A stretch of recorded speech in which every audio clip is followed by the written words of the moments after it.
हवाई जहाज के पंख कैसे काम करते हैं? How airplane wings work. हवाई जहाज उड़ने के लिए एक महत्वपूर्ण चीज है लिफ्ट, यानी उठाने वाली ताकत। पंख इस ताकत को कैसे पैदा करते हैं? इसका राज उनके खास डिजाइन में है, जिसे एयरफॉइल कहते हैं। पंख का ऊपरी हिस्सा घुमावदार होता है और निचला हिस्सा सीधा। जब हवा पंख से टकराती है तो ऊपरी हिस्से पर हवा तेजी से बहती है और निचले हिस्से पर धीमी। यही हमें लेकर आता है हमारे पहले सिद्धांत पर, बर्नौली का सिद्धांत। बर्नौली का सिद्धांत कहता है कि जो हवा तेजी से चलती है उसका दबाव कम होता है। पंख के ऊपर हवा तेजी से बहती है, जिससे ऊपर का दबाव कम हो जाता है, जबकि नीचे की धीमी हवा ज्यादा दबाव बनाती है।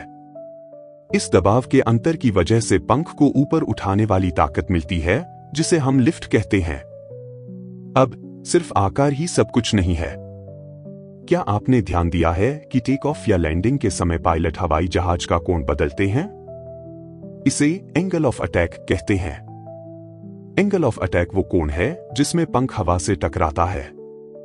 जैसे जैसे इस कोण को बढ़ाते हैं, लिफ्ट भी बढ़ती है। लेकिन ध्यान रहे, अगर कोण बहुत ज्यादा हो जाए तो लिफ्ट कम हो सकती है और विमान रुक सकता है, जिसे स्टॉल कहते हैं। अब बात करते हैं पायलट कैसे इसे नियंत्रित करते हैं। इसके लिए पंख पर फ्लैप और एलरॉन होते हैं।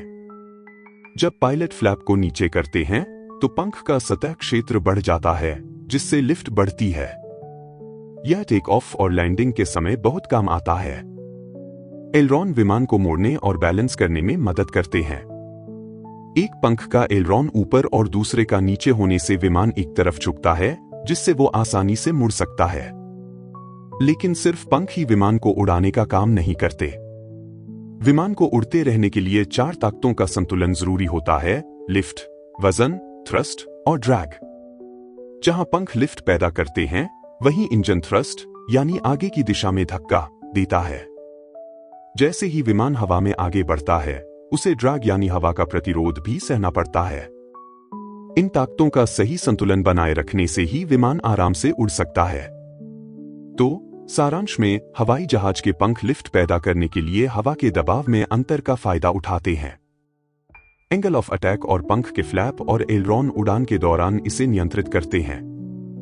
इंजन द्वारा दी गई थ्रस्ट और ड्रैग के संतुलन से विमान अपनी ऊंचाई और गति बनाए रखता है।